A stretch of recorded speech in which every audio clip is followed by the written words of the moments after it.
Thank you very much. So, Professor Feenberg, could you give your comment now? Okay, so I want to thank you first for inviting me to the conference and also to comment on these three very impressive surveys of Japanese philosophy of technology. We've seen three different perspectives.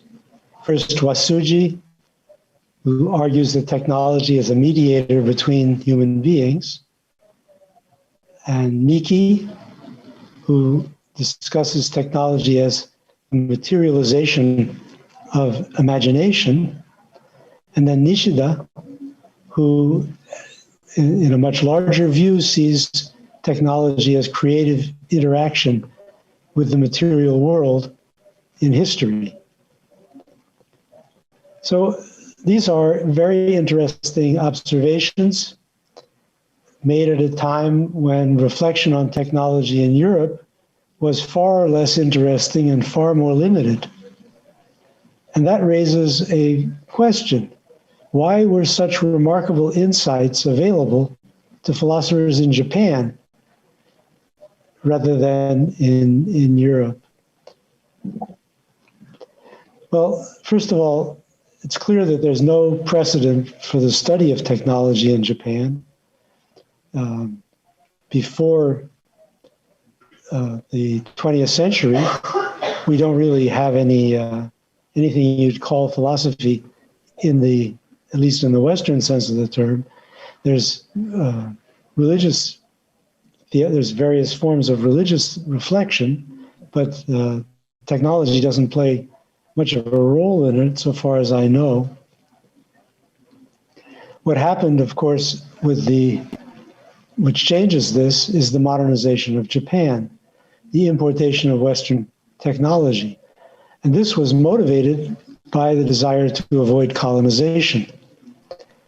And the Japanese sent missions abroad to study technology in Europe because they understood after Commodore Perry visited Japan, they understood clearly that they needed an industry in order to be able to resist Western intrusions. So a number of complicated processes occurred, a lot of which involved imitation of Western ideas about government, about technology, about economy, even about dress, about painting. All kinds of adaptations were made at high speed in order to achieve this, the material conditions for national independence. And this produced a cultural trauma, which is reflected in the literature of the early 20th century very clearly, in Soseki, for example. So it's the speed of change and the alien character of the technologies that are imported and the cultural conditions for the use of those technologies that provokes in these philosophers a philosophical response. Now, it's interesting, this philosophical response is really quite different from what you have in Europe. In Europe, there's a lot of dystopian and romantic pessimism about technology. It culminates, of course, in Heidegger's famous essay on the question concerning technology, but that's by no means the first or the most influential expression of this trend. There's also in Europe a lot of deterministic, positivistic thinking about technology. Technology as a kind of force that derives from science, from truth, logic, that's extra social, and that intrudes on the social world from the outside. And in a way, you could say this is also present in the dystopian and pessimistic views, is just not given a cheerful twist. It's seen as a bad thing. Well, in the Japanese situation, it's impossible to view technology in either respect, either in a dystopian or a deterministic respect. It's self-evident that the technology comes from a specific cultural milieu, the Western cultural milieu. If you bring a steam locomotive to Japan, no one can doubt that this is a European device. The idea that it might stem from some ultimate truth of the universe, I think just doesn't make much impression. And the dystopian view is there's a kind of romantic sense of loss of Japanese culture in the face of these changes, but it is not dystopian. It's more a kind of nostalgia. Kawabata, after the war, said he would write only elegies.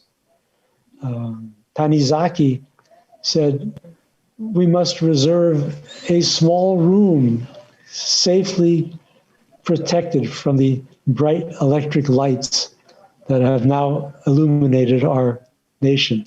And in that room, we can conserve our aesthetic traditions. So I mean, you have a very clear sense here of a problem, but it is not understood in the way in which it is in Europe. So if we look at these three thinkers in this light, we can see very clearly that they are reflecting on what's happening to their country. Obviously, the social relations of people are being radically transformed, and Watsuji is aware of that, and he says technology is the mediator that is producing these radical transformations in social relations, and therefore we must understand technology as a kind of social phenomenon. Miki tells us that technology is the result of the cultural imagination.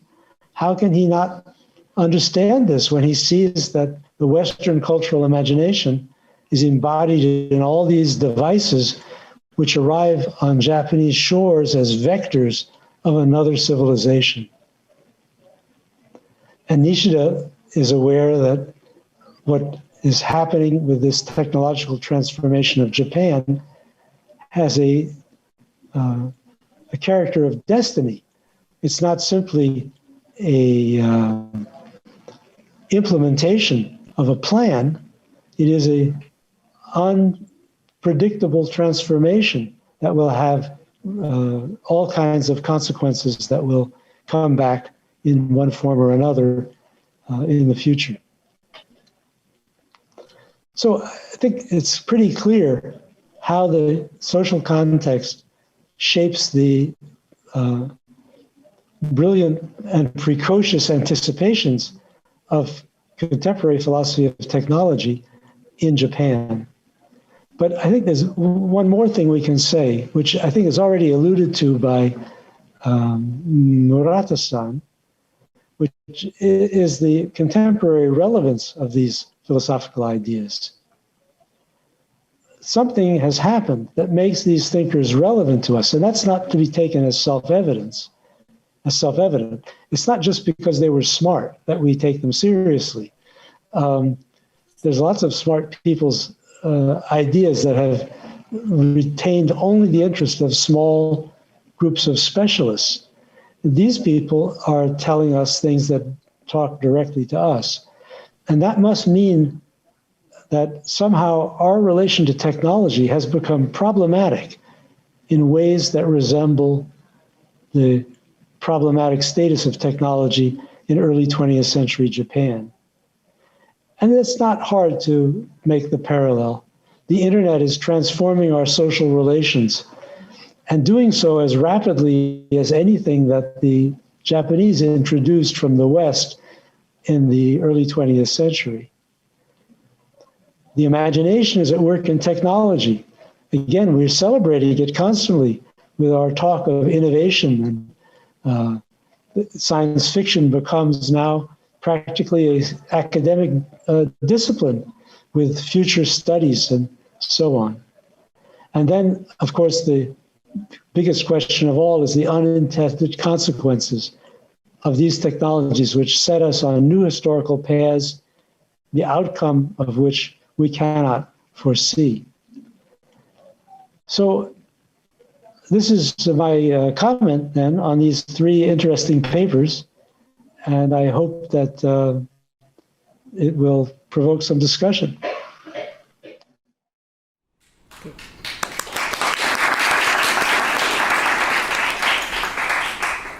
Thank you so much, Professor Feenberg. To the philosophy of technology constructed by three main figures of Kyoto School, he added some interesting and important points, such as modernity, science, or cultural difference, etc. So with this question point, let's discuss. So please let me know if you have question or comment on-site audience and online audience, please. I see a question. Hi, sorry, that's from me. Yeah, thank you very much for the very interesting panel. And I thought it was very interesting that Professor Feenberg was talking about, social media and social technologies. And so in that sense, I thought that Inutsuka Sensei's talk about the Watsuji could potentially be, really connect there, this idea of the Ningense, the sociality of technology. But I was wondering, just a small question. I agree with most of what Inutsuka Sensei was saying, but I was just wondering why Inutsuka-san referred to this idea of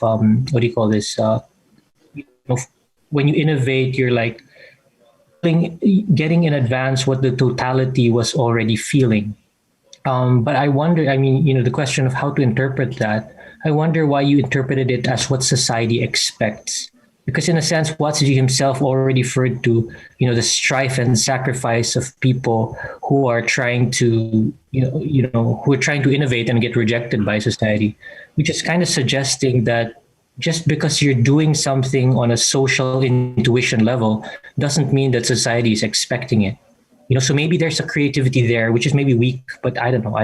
I want to hear more about what you have to say. Thank you. Thank you so much. Thank you very much. Let me share the slide again. So you are talking about this slide, right? Yeah, that's the one. Yeah, this is the one. Yeah, I interpreted this word "felt" as expecting, because the individual changes the consciousness of the whole. When an individual changes the consciousness of the whole, it can be said that individual forms what the whole already felt.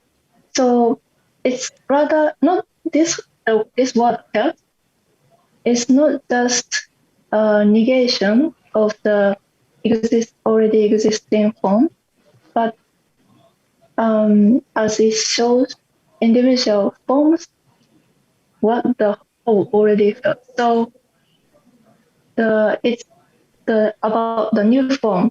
So I translated, I interpreted as expecting. I expected.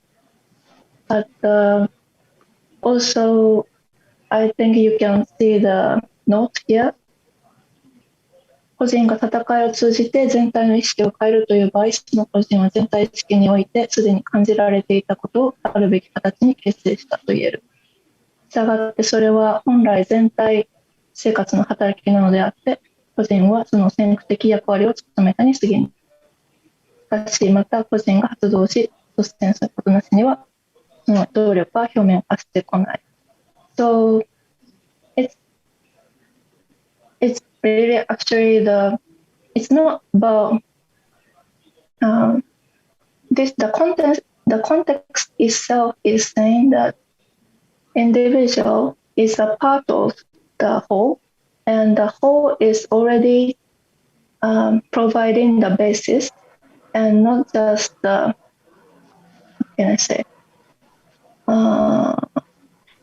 Not the whole is filling the, as you say, I cannot say that your comment, but the whole is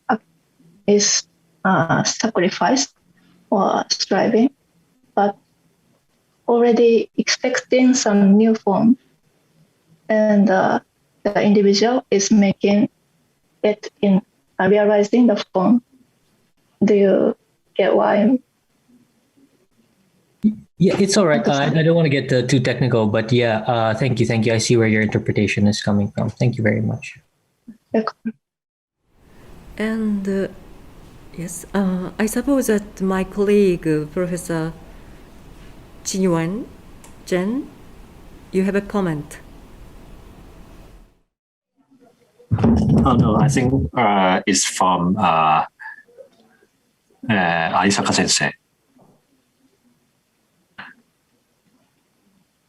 So thanks very much. Thanks very much for your comment. I think that's really interesting. It's also, I think it's true for Japan's case. The difference was sort of obvious in the way that within Europe that is not so discernible. I just wanted to say one area that I really see a difference between technologies being developed in Japan and sort of a sentiment now in European and American context. Sometimes you see that in the humanoid robotics, how robots are portrayed, the dystopian views are sort of a predominant, right, in the West. The robots will take us over, and then AI is threatening, and then the robots are always portrayed as these gigantic things that destroy us all, and so on. But in Japan, the robots are part of our world, and they are sort of cute, and they have cute little movements and voices, and they dance, and they are by no means dystopian. Yeah, and then in a way that reflects these Watsuji-like idea much more strongly, that they are part of our part of us, so to say. Yeah, our creativity and the expression of it, much more so than the other philosophers, but maybe through this idea that the care, the notion of the care must be the sort of a leading principle by which these robots must be produced. That's very different from this idea from the robots primarily as production, part of the mega systems of a production, even though in Japan that too is a part of the major export item, these robots in production band. But anyway, what Professor Feenberg was explaining, that is also expressed in this book, if you are sort of curious about the details of in context of modernity in Japan. Okay, thanks. Can I, since you mentioned the book, it's published by Chisokudo in Japan, and it's available on Amazon, and it's very cheap. It's called Nishida, Kawabata, and Modernity in Japan, I think. I can't remember the exact title. Japanese response to I put it in Japanese response to modernity, right? I put it in the chat. Yeah. Yeah, can I add some comments or questions concerning what Arisaka-san said and Professor Feenberg said? Sure. Every time I hear from you, it's very impressive that you indicate that the philosophy of technology in Japan that was demonstrated in our session. It's a kind of expression of a self-consciousness of modern Japan. So because of the rapid speed of the development of modernity in Japan, that required us a kind of reflection about the essence of technology. And the results are Nishida, Miki, Otosaka, and Watsuji, and so on.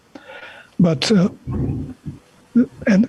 it's very important to notice about this context from which we reflect about the philosophy of technology. But these results were realized about 1920 or 1930s.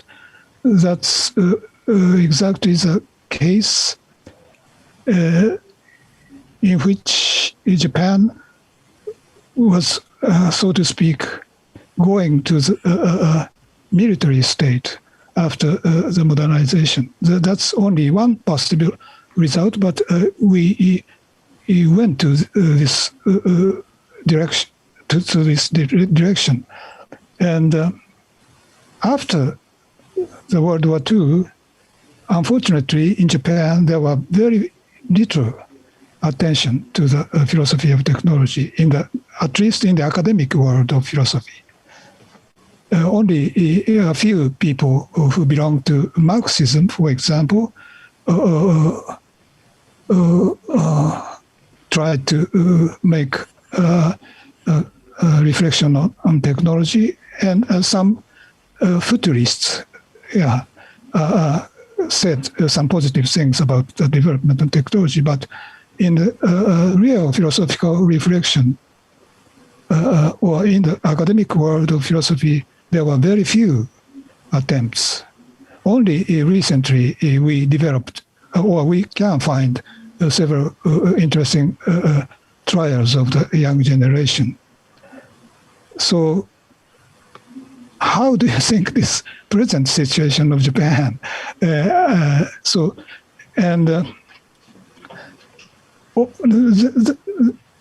think that's not so directly related to what Arisaka-san said, but for example, we sometimes say that Japanese people have no fear against the development of human robots whose form are very similar to the real human beings.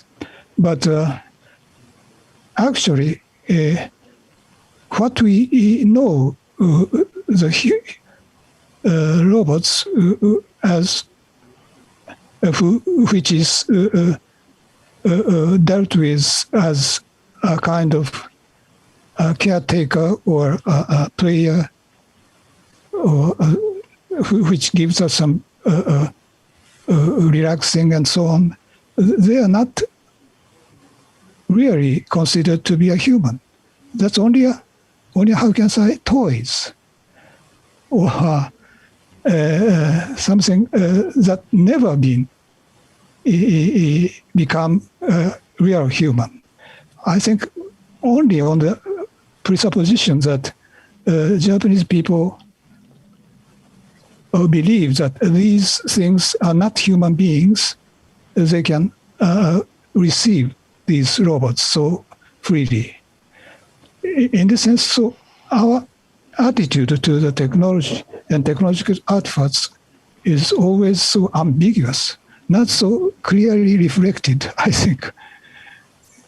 So that's only my impression which I had from what you said. Yeah, I think that's very true. Once I heard somebody explain about the robot caretakers, I don't want to be embarrassed by another person looking at me. So therefore, I would prefer a robot taking care of me. then I don't have to feel bad about taxing the other person, or that maybe the other person would pity me, or that the other person. So in other words, the fact that it's not the human is essential to the idea of care robots, that you don't have to bother another human being and that you don't have to be embarrassed. Yeah, so I think that's completely true about the humanoid robot. The other part of your comment has to do with the strange fact that Japan, after World War II, was no longer interested in philosophy of technology, while of course it was busy becoming a technological powerhouse on a global scale, certainly on a far larger scale than anything it was capable of before World War II. So there's a kind of paradox. When Japan was still a developing country and quite inferior to Britain or the United States technologically, that's when there was all this exciting discussion of technology. And once things got really going, forget it. We don't even talk about that stuff. We're too busy with our Nietzsche and our Husserl. So at least it wasn't with Quine and Putnam. But I think there is something, definitely a problem to be solved there. We, of course, have tried to interest Japanese philosophers in technology for quite a while, and our success is at best rather limited. And I'm not sure what the explanation is, but certainly a part of this has to do with the fact that before World War II, whether it was connected to the militarization or not, I don't think that's really essential to what was going on. There was a definite optimism about Japan's future as a member of the world community. Japan was an important country. It was going to be an important country. It had something important to offer. It was, it had a destiny, and technology played a central role in achieving that destiny.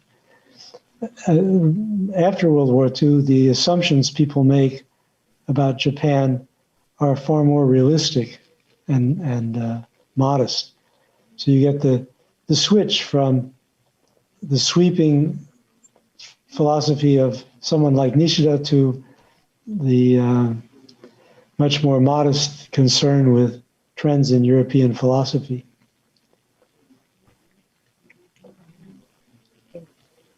I don't know if that's a satisfactory answer, but that's the best I can do. Thank you. Thank you very much. Maybe now I have to close this panel session. Inutsuka sensei gave one question to Murata sensei, question about the position on nature in Nishida, but I'm very sorry, the time for discussion is extremely limited, and we should advance, change this session. So I'm very sorry. Now I close this session. So thank you. Very much. Thank you. Thank you very much.